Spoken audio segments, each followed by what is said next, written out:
ఆశీర్వాదం, నీ అభివృద్ధి అనేది దేనిపైన ఆధారపడి ఉందంటే యేసుతో ఉండే అనుభవం. మరియా యేసుతో తన జీవితాన్ని ప్రారంభించింది, యేసుతో ముగించింది. క్రీస్తు నామములో మీ అందరికీ శుభములు తెలియపరుస్తున్నాను. ఒక వ్యక్తి యేసుతో ఉంటే ఎంతగా దీవించబడతాడో ఈరోజు నేను చెప్పబోతున్న ఆ యొక్క వాక్య సందేశం స్పష్టంగా తెలియపరుస్తున్నాయి. దేవుడు శరీరధారిగా ఈ లోకానికి వచ్చాడు. వాక్యమైన యేసు మరి శరీరధారిగా ఈ లోకానికి వచ్చాడని మనం యోహాను సువార్త 1వ అధ్యాయం 4 వచనము అలాగే 14వ వచనం మనకు తెలియపరుస్తున్నాయి.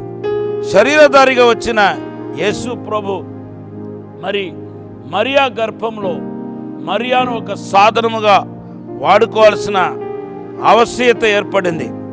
అది తండ్రి యొక్క ప్రణాళికలో ఉన్నట్టుగా మన పరిశుద్ధ గ్రంథంలో చూస్తున్నాం.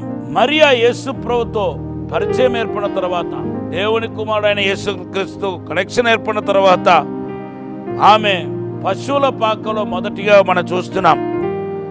లూకా సువార్త 2వ అధ్యాయం 7వ వచనంలో మనం చూస్తున్నాం. చూడండి, ఆమె ఒక ప్రారంభం చూడండి, ఒక అల్పమైన స్వల్పమైన ప్రారంభంగా కనపడుతుంది. యేసుతో ఎవరైతే సహవాసం చేస్తున్నారో వారి యొక్క ఆరంభకాల జీవితం మనం చూస్తే చిన్నగానే ఉంటాయి, ఒక దీనంగానే ఉంటాయి. దీన స్థితి నుండి దేవుడు పైకి స్టెప్ బై స్టెప్ తీసుకెళ్తాడు. సో మరియా యొక్క జీవితం ఒక దీన స్థితిలో ప్రారంభించబడుతుంది. తర్వాత జ్ఞానులు వచ్చేసరికి, కాపురులు వచ్చేసరికి వండే పట్టేసి ఉంటుందేమో, వెంటనే వాళ్ళు వచ్చేసారు. వండే కూడా కాదు, వెంటనే వచ్చేసారు. కానీ అదే టైంలో తూర్పు దేశపు జ్ఞానులకు సువార్త ప్రకటించబడింది, యేసు యూదులకు రాజు పుట్టి ఉన్నాడని. అలాగా వాళ్ళు బయలుదేరి వచ్చేసరికి సంవత్సరం పైన 2 సంవత్సరాలు, దగ్గర 2 సంవత్సరాలు దాటింది.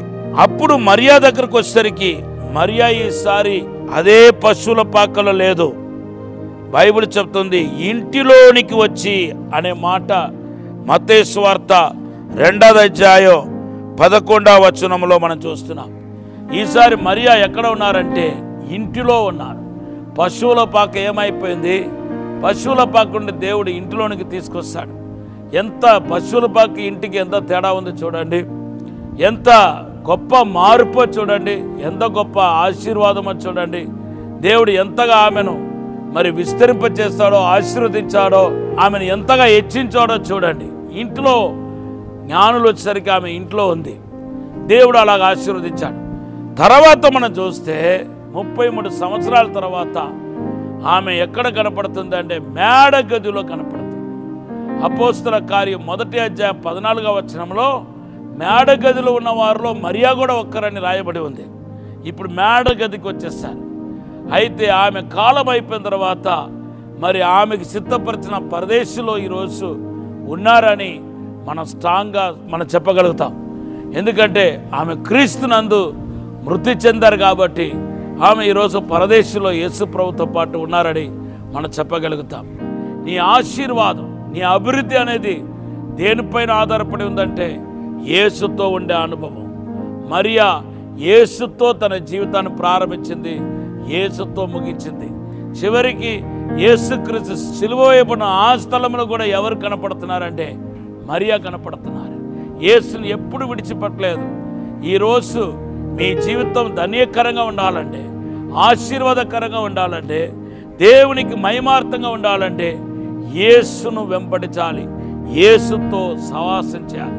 యేసు ప్రభు చాలా స్పష్టంగా చెప్పాడు, నేను లేకుండా మీరు ఏమీ చేయలేరు. యోహాను సువార్త 15వ అధ్యాయం 5వ వచనంలో క్లియర్గా చెప్పాడు, ఫలించే ద్రాక్షతీగా ఉండాలనుకుంటే ద్రాక్షవల్లితో ఉండాలి. నా ద్రాక్షవల్లి ఎవరో కాదు, నేనే. నాతో ఎవరు ఏకమవుతున్నారో వారి జీవితమే ఆశీర్వదించబడతాయని యోహాను సువార్త 15వ అధ్యాయంలో క్లియర్గా ప్రభు చెప్పేశాడు. ఈరోజు దేవునితో సహవాసం చేయటం కాకుండా అన్నీ చేస్తాం. ఇక్కడ పరిగెత్తుతాం, అక్కడ పరిగెత్తాం, వాళ్ళతో మాట్లాడతాం, వీళ్ళతో మాట్లాడతాం, గంటలుగా కూర్చొని వేస్ట్ పనికి మాట్లాడతాం. కానీ ఆ సమయాన్ని దేవుడితో గడుపుతామని, దేవుడితో ఉండాలని ఆలోచన మాత్రం ఈరోజు మీకు రాకపోవటమే ఈ సంవత్సరం పాటు మీరు శోధన, వేదన, బాధలకు కారణమైంది. ఇప్పుడైనా మేలుకొని మీరు ఇవన్నిటి వేస్ట్ విషయాలన్నిటి పక్కన పెట్టేసి దేవునితో సహవాసం చేయటమే ప్రాముఖ్యమైనదని అనుకొని దేవుడితో సహవాసం చేస్తే కనీసం రాబోతున్న నూతన సంవత్సరంలో అయినా మీరు గొప్ప ఆశీర్వాదాన్ని, అద్భుతాన్ని, మేలును రుచి చూస్తారు. దేవుడు ఈ మాటను దీవించనగాక. పరిశుద్ధము నమ్మకమైన పరలోక తండ్రి, నీకు వందనాలు, స్తోత్రాలు ప్రభా. మమ్మల్ని క్షమించండి, మన్నించండి, పరిశుద్ధపరచండి ప్రభా. విశేషమైన కృప దయచేయమని అడుగుతున్నాను తండ్రి. ప్రభా, నీతో ఉండే భాగ్యం దయచేయండి, నీలో ఉండే భాగ్యం దయచేయమని ఆశీర్వదించమని యేసు నామములో ప్రతి ఒక్కరిని అయ్యా నీతో జతపరచమని యేసు నామములో అడిగి వేడుకుంటున్నాము తండ్రి. ఆమేన్. Have a blessed day. ఈరోజు దేవుడు మనకిచ్చిన వాగ్దానం యోహాను సువార్త 15వ అధ్యాయం 7వ వచనం.